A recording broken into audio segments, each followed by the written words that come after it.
Hello and welcome to the Dumbfounded podcast, where I dig up the weirdest, wildest, and straight up dumbest moments in history. Because apparently, stupidity isn't just a modern thing. I'm Thomas Collins, and every month I try to prove that the past was just as ridiculous as the present. So with that, let's get dumbfounded. All right, let's wind back the clock to 1918 in Romania. World War I had just wrapped up, and the Habsburgs were unemployed, and everyone was trying to figure out how to exist without being shelled every other weekend. Enter Nicolae Ceaușescu. Born in a dirt-poor village called Scornachest, Ceaușescu was one of 10 kids, which in post-war Eastern Europe basically meant that your family was one bad harvest away from selling furniture for potatoes. At age 11, our boy drops out of school and moves to Bucharest. Why? To become a shoemaker's apprentice. That's right. The man who would one day call himself the genius of the Carpathians started by fixing other people's boots. It's a Cinderella arc, but communist. Now, during this time, Romania is kind of a hot mess. You've got fascists, monarchists, communists, basically a political clown car on fire. And little Nicolae, for reasons we may never fully understand outside of severe head trauma, picks communism at age 14. So imagine this. It's the 1930s, and you're a teenager in Bucharest. And instead of chasing girls or playing soccer, you're like, yeah, let's overthrow the government. This is absolute menace behavior. Anyway, he joins the Romanian Communist Party, which at this point is illegal, and immediately becomes known to the cops. Over the next decade, he's arrested like 8 times, and not for cool stuff either. We're not talking like spy rings or revolutionary sabotage. Mostly, he's just handing out pamphlets and refusing to shut up about Lenin. By the time World War II kicks off, Ceaușescu's already done more jail time than actual work, but that jail time, it pays off for him. Because in prison, he meets George Dej, guy who is 90% fouls and 100% communist. Dej takes young Nicolae under his wing like some kind of communist Obi-Wan and teaches him how to play the long game. And by long game, I mean wait for the Soviets to win the war and ride their tanks into power. And guess what? It works. Post-World War II, Romania becomes a Soviet satellite state. Dej rises to power, and little Nicolae gets yeeted into party leadership. So, by the 1950s, he's the Minister of Agriculture. Then, he gets promoted to Head of Internal Affairs, which translates to he's now in charge of snitching and spying. Eventually, he becomes the second in command under Dej. And when Dej dies in 1965, Ceaușescu gets the nod as General Secretary of the Communist Party. And here's the twist. At first, everyone thinks he's the cool communist, and no joke, they actually liked him. He tells the Soviets to shove it on a few things, he doesn't invade Czechoslovakia in '68, and even goes on a world tour. He meets Nixon, Queen Elizabeth, Charles de Gaulle. I probably pronounced his name wrong, I'm sorry for all of you. But bro's out here cosplaying as a moderate reformer while secretly planning to LARP as Stalin 2.0. It's like watching a Bond villain get invited to the UN and everyone immediately claps because he's not immediately kicking puppies on stage. Now, even during this golden boy phase, there are signs. He starts giving weirdly long speeches, referring to himself in the third person, and promoting his wife, Elena, like she's Marie Curie and not a glorified lunch lady with a diploma that's written in crayon. But we'll get to her later. That's his own crime scene. Alright, so quick recap. Poor kid with a boot fetish joins the Communist Party at puberty and gets mentored by Romania's original Stalin, rides the Soviet power vacuum to the top, and then tricks the West into thinking he's Diet Tito. And that's just the origin story. Soon, he goes full narcissist, creates a cult of personality so intense it makes North Korea look like a chill book club, and starts putting his face on literal fields of wheat. Because when you think of healthy leadership, you obviously think of agricultural portrait. Now let's talk about this cult of personality. So we're mid-late 1960s, and Ceaușescu's in charge.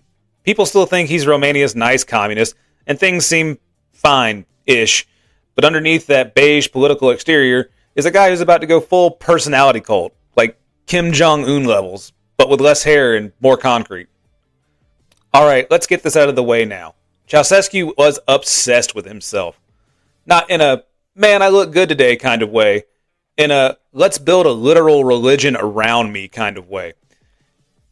And he found the ultimate inspiration for his narcissistic fever dream in the most cursed travel destination imaginable, North Korea. So he takes a diplomatic tour of Asia. We're talking China, North Korea, Vietnam. And when he hits North Korea, he has a revelation, like Paul on the road to Damascus, except for instead of finding Jesus, he finds North Korea and his ideology of self-reliance and infinite ego stroking. So he comes home, and suddenly, Romania's political playbook gets written by a guy who took notes during a dictatorship safari. Mass parades? Check. Mandatory public worship? Check. Children waving flags like they're in a hostage musical? Double check. He launches what he calls the July Thesis, which is just a fancy way of saying no more fun, no more art, and every third building has to include a portrait of my face. And while we're on the topic, let's talk about Romanian television under Ceaușescu. There were 2 channels, and that's it.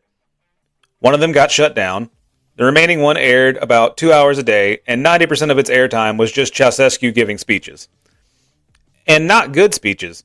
Not "we shall fight on the beaches" speeches. We're talking full-on word salad, like if Google Translate got drunk and tried to explain Marxism to a potted plant. And the people had to watch, because the secret police, and we'll get to those psychos later, were everywhere. If you changed the channel or made a face during a speech, congrats. You're now doing hard labor in a mine with your extended family. So, I want to take a second to talk about his wife, Elena, because this is where the story goes from ridiculous to what in the hell is this, a sitcom? Elena was barely literate. She failed chemistry school, and she had all the charisma of a damp napkin. But thanks to her husband's massive ego and the army of terrified sycophants, she was declared a world-renowned scientist. They gave her dozens of honorary degrees from universities that were like, sure, just don't invade us. She was listed as co-author on scientific papers she couldn't even read. And to top it off, at one point, she was named president of the National Council for Science and Technology. It's like giving a toddler a research funding because she said proton once in a Peppa Pig episode. Meanwhile, Ceaușescu kicks off a little thing called systemization, which is a fancy word for we're going to bulldoze entire towns and rebuild them to match my personal Minecraft server. Historic buildings? Gone. Villages with 100 years of culture? Flattened. Family homes? Replaced with gray concrete blocks and model worker housing. All of this just to make the capital look symmetrical when Ceaușescu viewed it from his future megapalace. Because God forbid Bucharest doesn't line up with Ceaușescu's bathroom window. This dude treated real-life urban development like your 6-year-old redesigning a Lego city after stepping on one bare foot. Now, let me just read you a few of Ceaușescu's official titles that he gave himself. Genius of the Carpathians, the Danube of Thought, no idea what that means, Hero among Heroes, the Architect of Romania's Future, Supreme Commander of the Armed Forces, Knight of the Golden Spur, also no idea what that one even means, and my personal favorite, the Treasure of the Nation. Dude wasn't just ruining the country, he was LARPing as an anime protagonist with a fan club made entirely of unpaid interns.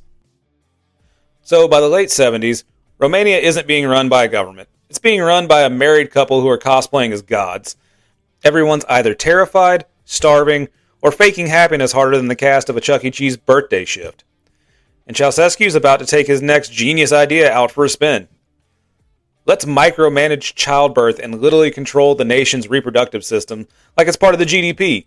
And yeah, that's real, and it goes horribly wrong. Okay, so the 1970s are over, and Ceaușescu's firmly in his dictator with a god complex mode. He's got the portraits, the palaces, the fake science degrees for his wife. He's collected the whole set. Now, he turns his attention to something truly bonkers, the wombs of the Romanian people. Because, in Ceaușescu's mind, Romania doesn't have enough Romanians. So instead of fixing poverty or making life suck less, he does what every deranged dictator does when he runs out of ideas. He blames the women. So, enter his Decree 770, the Make More Babies Law. A law that banned abortion and contraception overnight. No warning, no discussion, just BAM!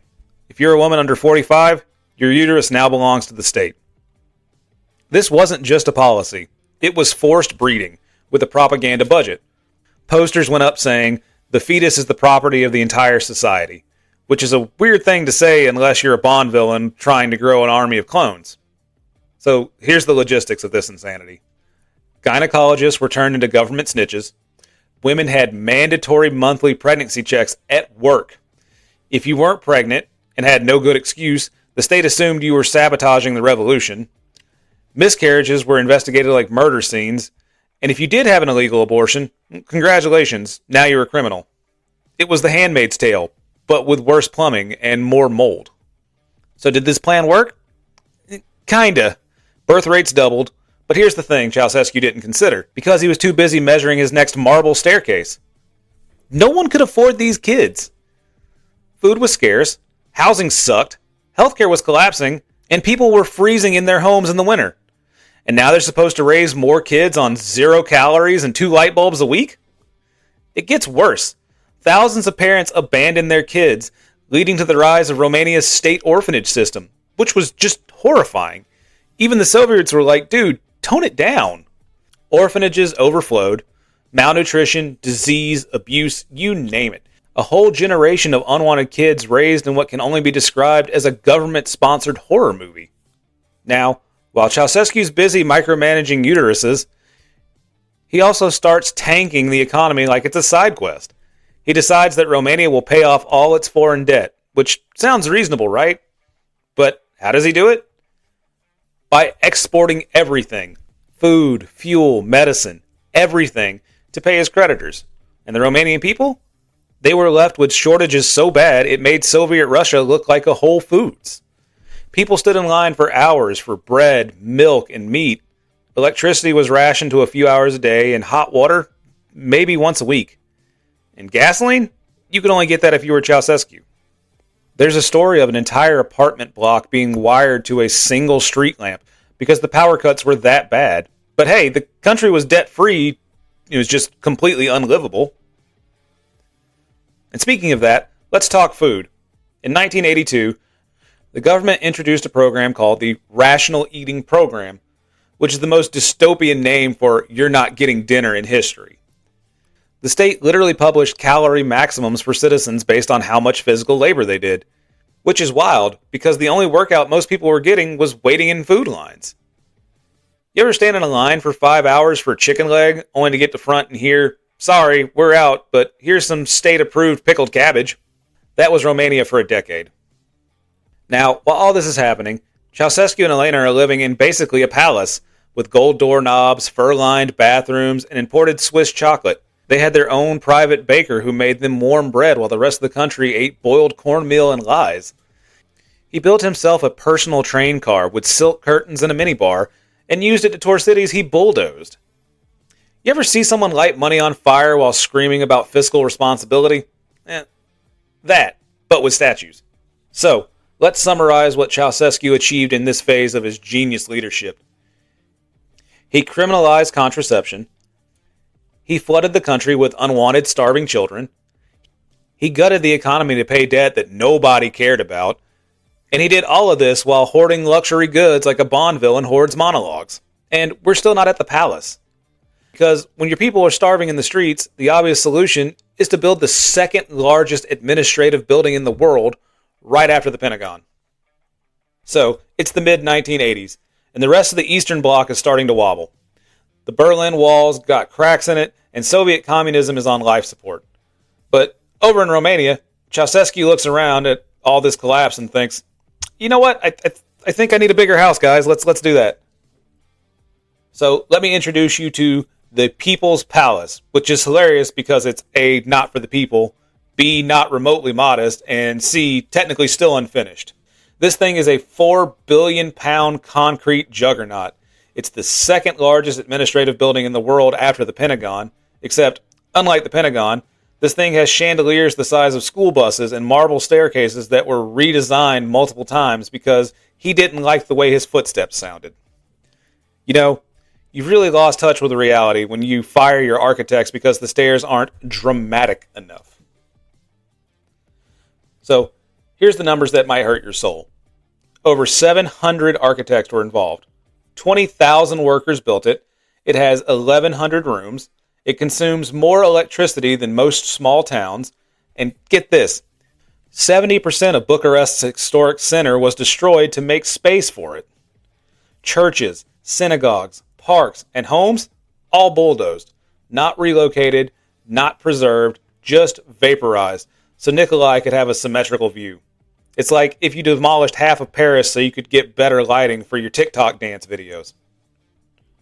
While this monstrosity was being built, Romania was struggling. Bread lines were miles long, babies were dying in hospitals with no heat, and people cooked by candlelight and bathed in buckets. Meanwhile, the palace had imported Italian marble, crystal chandeliers, velvet-covered meeting halls, and entire ballrooms used once, maybe, just to prove that they existed. It wasn't just a palace. It was a temple to his own ego built out of money stolen from the people who literally couldn't afford soap. When the building was quote-unquote done, spoiler, it never really was, Ceaușescu didn't even throw a party because he was too paranoid to actually live there. He thought it might be bugged or bombed or, even worse, used against him. So, the one guy it was built for never spent a single night inside. It's the equivalent of buying a Ferrari and then riding the bus because you don't trust the engine.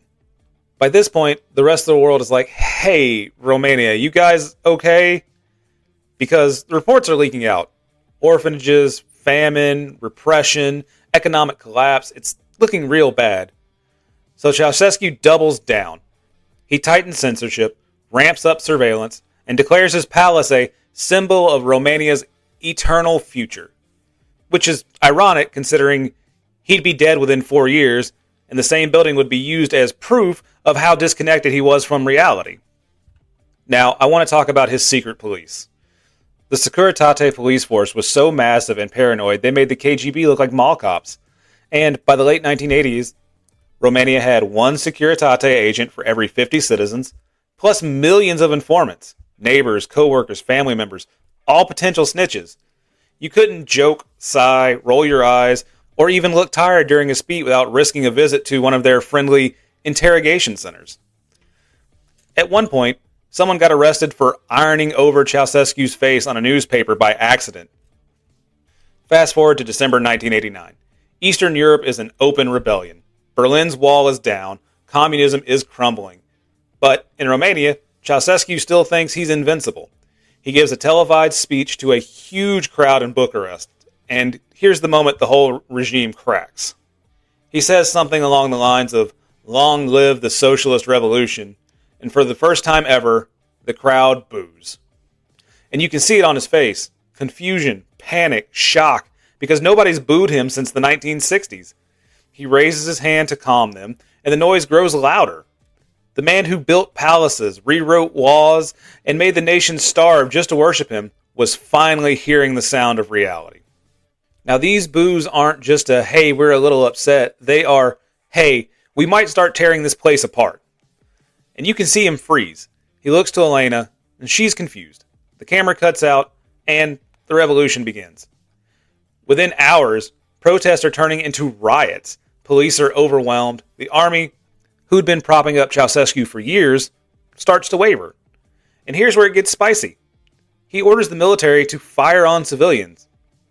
Some commanders obey, and some refuse. Some literally switch sides on the spot. But by the next day, tanks are rolling through Bucharest. But nobody's really sure whose side they're on. Now, Ceaușescu's in panic mode. So, him and Elena do what all great leaders do when the country's on fire. They bail. They get in a helicopter and they try to flee the capital. But it's like watching a bad sitcom. First, they forget the briefcase with the money and the emergency plans. Then, their pilot fakes engine trouble to ditch them. So, they carjack a dude with a tiny car and hide in the village doctor's house. They went from ruling 23 million people to hiding in a dusty pantry with a sack of stolen cash and no plans. Eventually, they're captured by the army and brought to a military base. Now, you'd think this would be a great start of some long legal process, but no. Romania's new government was like, you know what? Just go full Judge Judy on this. And on December 25th, 1989, the Ceaușescus are put on trial. And here's how fast it goes. They're charged with genocide, undermining the economy, abuse of power, etc., etc., etc. The time to prepare a defense was about 5 minutes, and the time from trial start to execution was less than 2 hours. It was rough, it was fast, and it was televised. They're taken outside to a wall, and a firing squad lines up. Elena screams, "Don't kill us," and Nicolae starts singing the national anthem. And then, boom, a hail of bullets, over 100 rounds. Both of the Ceaușescus die instantly. You know it's a bad day when your Christmas morning ends with your firing squad speedrunning your exit from history. And yes, they did film it. The footage aired on Romanian TV 2 days later, and Merry Christmas, Romania. So, what happened next? Well, the People's Palace still stands. It's now home to Parliament, a museum, and some extremely haunted energy. Romania slowly rebuilt, very slowly. And the Ceaușescus? Well, they're buried in a Bucharest cemetery with very little fanfare. Their graves are often vandalized. The legacy? One of Europe's most brutal, bizarre, and wildly mismanaged dictatorships. They weren't just cruel, they were comically incompetent. They tried to build a perfect communist state and ended up with a flaming garbage pile wrapped in velvet curtains. So let's recap. Banned abortion, forced pregnancies, a destroyed generation of kids, micromanaging food intake while hoarding chocolate, built a palace instead of an economy, gets booed and panics like a drunk raccoon, fled like amateurs and got caught in a bush, tried in 90 minutes, and shot on Christmas. Now, a few things I didn't mention just for the sake of this bit. He also had a national haircut policy. Men were expected to get the same haircut. He gave himself a king's scepter that was comically very just distasteful. Salvador Dali sent him a letter congratulating him on his new royal bling, and they loved the letter so much that they actually posted it in the newspaper, not realizing he was trolling them. Ceaușescu wanted to go down in history as a god, and he ended up as a cautionary tale for what happens when your ego gets bigger than your country. Now, if you like this absolutely unhinged dive into one of history's dumbest dictatorship, do me a solid. Leave me a review, hit that follow button, and tell your friends that Romania once had a dictator who destroyed a city because he didn't like the view from his balcony.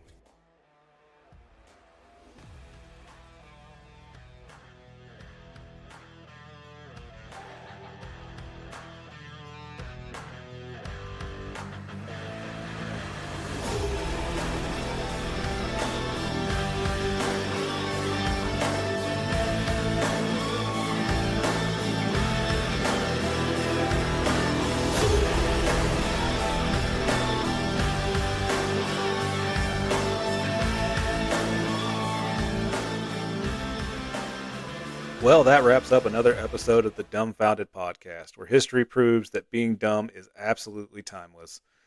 If you laughed, learned something, or just feel slightly smarter by comparison, do me a solid and follow the show. Leave us a review. It really helps history nerds find me. And honestly, I crave the validation. If you have an idea for a show topic, please leave it in the comments. Until next time, guys, stay dumbfounded.